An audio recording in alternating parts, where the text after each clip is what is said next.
Universe நேயர்களுக்கு எனது அன்பான வணக்கத்தை தெரிவித்துக் கொள்கிறேன் தோழர்களே. பாஜகவில் ஏற்பட்டிருக்கக்கூடிய மாற்றம் திராவிட இயக்கத்தில் இருக்கக்கூடிய சீற்றத்திற்கு காரணமாக இருக்கிறது. திராவிட முன்னேற்றக் கழகத்தில் குறிப்பாக அந்த சீற்றத்திற்கு என்ன காரணம் என்று சொன்னால், இப்போ நேற்று ஒன்று போட்டிருந்தேன் இல்லையா, இதுக்கு முந்தின ஒரு பதிவு போட்டிருக்கோம்ல, எம்ஜிஆர் அவர்களோட வருகைக்கு பிறகுதான் திராவிட இயக்கத்தில் பார்ப்பன ஆதிக்கம் வந்ததுன்னு சொல்லி ஒரு குற்றச்சாட்டு இருந்ததுன்னு. அதை நம்ம மறுத்து சொல்லியிருக்கிறோம். என்ன காரணம் நம்ம சொல்லியிருக்கிறோம். மாறி வரும் அரசியல் சூழலில் அனைவரும் கட்சிகள் மாறுவது என்பது இயல்பு. ஆனால் எம்ஜிஆர் அவர்கள் மந்திரி பதவி கொடுத்து அதை என்ன செய்தார் அப்படிங்கிறது தான் நம்ம காணொலியில் நம்ம போட்டிருக்கிறோம். கடந்த காணொலிக்கு போயிட்டுருக்கிறோம். ஆனால் இன்றைக்கி என்ன நடந்திருக்கு, அந்த பேசின வார்த்தை மாறக்கூட இல்லை, பேசின வார்த்தை இன்னும் காயக்கூட இல்லை, போட்ட கையெழுத்து இன்னும் மைய ஆரலம்பாங்க இல்லையா, அப்படிக்குள்ள பிஜேபியோட மைத்ரேயன் திமுகவில் போய் சேர்ந்துட்டார். ஏற்கனவே ராஜ்யசபா உறுப்பினராக பார்ப்பன சமூகத்தை சேர்ந்த கமலஹாசனுக்கு கொடுத்தாச்சு. இப்போ நம்ம சொல்லலை, பத்திரிகையில் இருக்கக்கூடிய குற்றச்சாட்டத்தை நம்ம சொல்கிறோம். ஆனால் உண்மை அதுதான் சொல்கிறோம். இப்போ திருமாவளவன் அவர்கள் குற்றம் சாட்டினாங்கல்ல, குற்றம் சாட்டுக்கும் போது பதில் சொல்ல முடியாத சூழலில் கூட இது எப்படி வந்துச்சு? சங்கர மடத்தில் இருக்கக்கூடிய சங்கராச்சாரியார்கள், சிவாச்சாரியார்களுக்கு பார்ப்பனத்தின் தலைமை அப்படின்னு சொல்கிறோம் இல்லையா, ஒவ்வொரு சமூகத்துக்கும் ஒவ்வொரு சாவடின்னு உண்டு. எங்கள் பக்கங்கள்லாம் எல்லா சமூகங்களுக்கும் ஒவ்வொரு சாவடி வச்சுருப்பாங்க. அது மாதிரி ஒட்டுமொத்த பார்ப்பனியத்துக்கும் தமிழ்நாடு தான், சங்கர மடம் தான் தலைமையாக இருக்கக்கூடியது. அந்த சங்கர மடத்தோட தீவிரமான பக்தை ஆண்டாள் பிரியதர்சினி அப்படிங்கிற பெண்ணுக்கு திமுகவோட தலைமை பதவியை கொடுத்தாங்க. தலைமை பதவி மீன்ஸ் இலக்க அணி இருக்கக்கூடிய தலைமை பதவி கொடுத்தாங்க. இதை எப்படி ஏற்றுக்கொள்வதுங்கிறது சில விஷயங்கள் ரொம்ப கேரண்டியாக மாற்றி சொல்லுவாங்க. இதெல்லாம் திராவிட இயக்கத்துக்குள் பார்ப்பனி வந்து விடாது, பிஜேபி பூந்து விடாது. ஆனால் இது எப்படி நடக்கிறது? பாஜக திருந்துது, திமுக அரவணைக்குது. இதுதான் ஆச்சரியமான கருத்து. பாஜக எப்படி திருந்தது என்று சொன்னால், தமிழ்நாட்டில் பார்ப்பனிய தலைமைகள் வைத்திருந்தால்தான் கட்சியை வளர்க்க முடியும் அப்படிங்கிற முதல்ல நம்பி, பிராமணர்களுக்காக பார்ப்பனிய தத்துவத்தோடு இருப்பவர்களுக்கு கட்சி பதவியை கொடுத்து கட்சியை நடத்தி வந்த கட்சி பிஜேபி, இது இனிமேல் வேலைக்காகாது, தமிழ்நாட்டிற்குள் சாத்தியமே இல்லை அப்படின்னு சொன்ன பிறகு பிற்படுத்தப்பட்ட, மிகவும் பிற்படுத்தப்பட்ட, தாழ்த்தப்பட்ட அப்படின்னு சொல்லி அனைத்து தரப்பு மக்களையும் அவர்கள் சமூக ரீதியாக பிரித்து பதவிகளை கொடுத்து அவர் பாழாக்க பார்த்துட்டாங்க. பழைய கணேசன்லேருந்து அவங்களெல்லாம் ஒதுக்கிட்டு இப்போ கொண்டு வந்துட்டாங்க. இப்போ மைத்ரேயனை கொண்டு திமுகவில் சேர்ந்துட்டார். மைத்ரேயன் யார்? அவங்க பின்னணி என்ன? பக்கா ஆர்எஸ்எஸ்காரர். முழு பதிவோடு சொல்லியிருக்காப்புல. சாவித்திரி கண்ணன் தன்னுடைய பதிவில் முழுமையாக அவர் சொல்லியிருக்கிறார். அதைத்தான் நம்ம நேயர்களுக்கு சொல்லி, எம்ஜிஆர் மீது பழி சொல்கிறீங்க இல்லையா, இப்போ பாருங்கள் என்ன சொல்கிறாங்கன்னு சொல்லி. 1991 அவர் முழு நேர ஆர்எஸ்எஸ் ஊழியர். ஆர்எஸ்எஸில் தலைமை செயற்குழு உறுப்பினராக இருக்கிறார் இந்த மைத்ரேயன். 91 95 1997 வரைக்கும் தமிழ்நாடு பாரதிய ஜனதா கட்சியோட பொதுச் செயலாளராக இருக்கிறார் மைத்ரேயன். ஒரு கட்சியோட பொதுச் செயலாளருங்க. தேசிய கட்சி இன்றைக்கி ஒன்றிய இந்தியாவே ஆளக்கூடிய கட்சியோட பொதுச் செயலாளர் தமிழ்நாட்டுக்கு இருந்தவர். 1997 99 வரைக்கும் தமிழ்நாட்டின் பிஜேபியோட துணைத் தலைவராக இருக்கிறார், மாநில துணைத் தலைவராக இருக்கிறார். அதுக்கு பிறகு பாருங்கள், பொதுச் செயலாளர்லேருந்து துணைத் தலைவருக்கு வராரு. சரி, இந்த துணைத் தலைவர்லேருந்து 1999 பிஜேபியின் மாநில தலைவராக்கப்படுறார். யார் இருந்த இடம்? அண்ணாமலை இருக்கார்ல, நயினார் இருக்கார்ல, இதுக்கு முன்னாடி அக்கா தமிழிசை இருந்தால், சிபி ராதாகிருஷ்ணனை போல எல்லோரும் இருக்கக்கூடிய அந்த பதவிகள் பிற்படுத்தப்பட்டவர்களுக்கு முன்னாடி பக்கா ஆர்எஸ்எஸ்காரர் இருந்த இடம் பேர் மைத்ரேயன். அவர் மாநில தலைவராகவும் இருந்திருக்கிறாரு. அது பார்த்துக்கோங்க. 1999 திமுகவும் பிஜேபியும் கூட்டணி வைக்குது. திமுக பிஜேபியோட கூட்டணி வைக்குது. இதை கண்டித்து வெளியே போனவர் தான் இந்த மைத்ரேயன். அதையும் பதிவு செய்கிறாங்க. பார்ப்பன பக்காவான திராவிட முன்னேற்றக் கழகம் திராவிட இயக்கத்திற்கு நேர் விரோதமாக இருக்கக்கூடிய ஒருத்தர் இன்னைக்கு திமுகவில் சேர்ந்திருக்காரு. தமிழ்நாடு முதலமைச்சர் இன்னைக்கு அந்த கட்சியில் சேர்த்திருக்கிறார். ஆனால் திருமாவளவன் சொல்லும்போது டிபேட் நடந்தது, விவாதம் நடந்தது 3 நாட்களுக்கு முன்பு வரை. இந்த திராவிட இயக்கத்தில் நம்ம என்ன சொல்கிறது? எஸ்பி சேகருக்கு ஒன்றுனா பதறாங்க.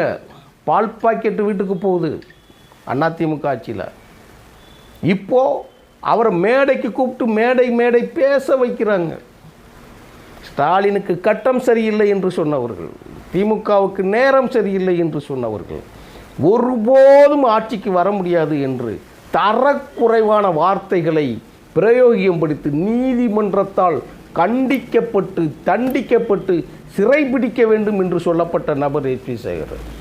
அவருக்கு திமுக மேடையை நீங்கள் பகிர்றீங்க நீங்கள். ஆனால் மற்றவர்களுக்கு திமுகவை ஆதரிக்கக்கூடிய எழுத்தாளர்களும் திமுகவை ஆதரிக்கக்கூடிய பத்திரிகையாளர்களும் கூப்பாடு போட்டு கத்துறாங்க. கூப்பாடு போட்டு எல்லா கட்சி மீதும் படி. இப்போ நீங்கள் என்ன செய்ய போகிறீங்க?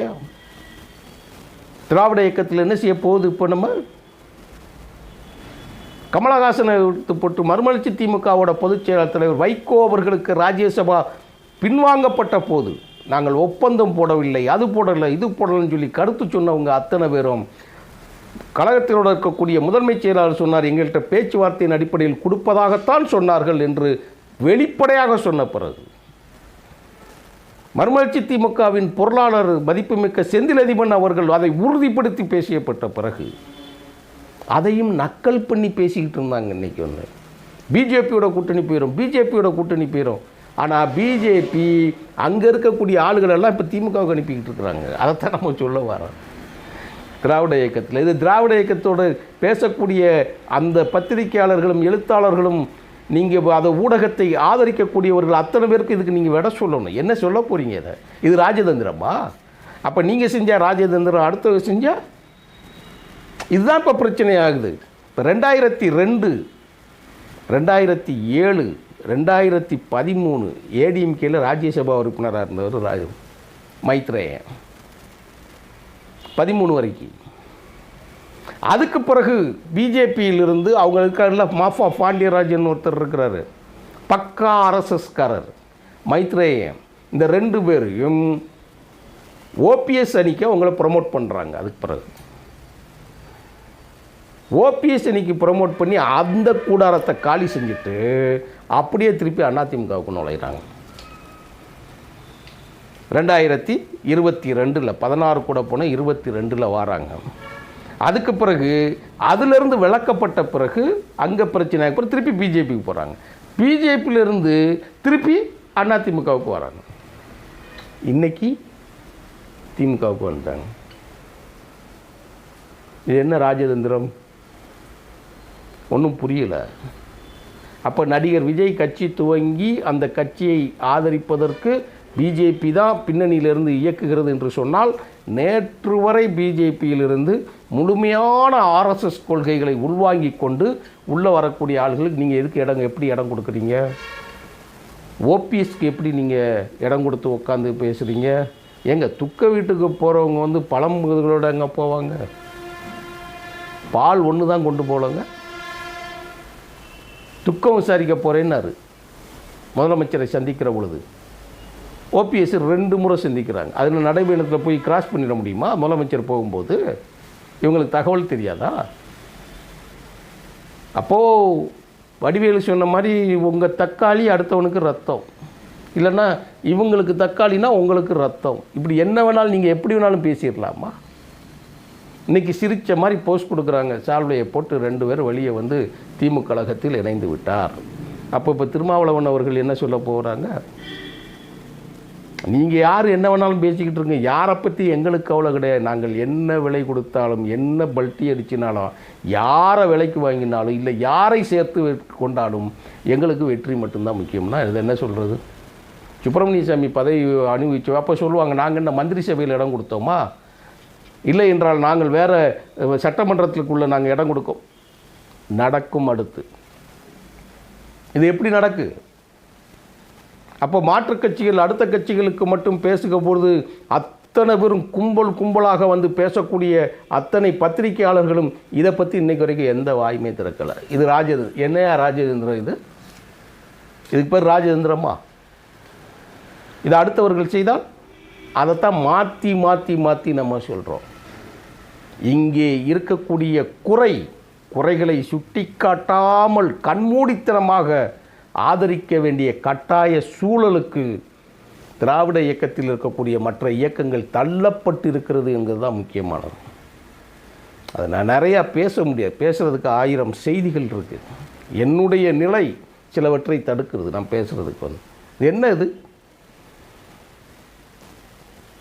திருமாவளவன் அவர்களும் 2 நாட்களுக்கு முன்னாடி மறுமலர்ச்சி திமுகவோட பொதுச்செயலாளர் வைகோ அவர்களும் அந்த கருத்தை வழிமொழிந்து பேசியிருக்கிறார்கள். ஆனால் 2க்கும் சோழியை முடிச்சு போட்டு இன்றைக்கி மேடை ஓட்டு நீங்கள் என்ன வேணாலும் பேசுங்க, எதுக்கு எங்களுக்கு சம்மந்தம் கிடையாதுன்னு கட்சியில் சேர்த்துக்கிட்டாங்க.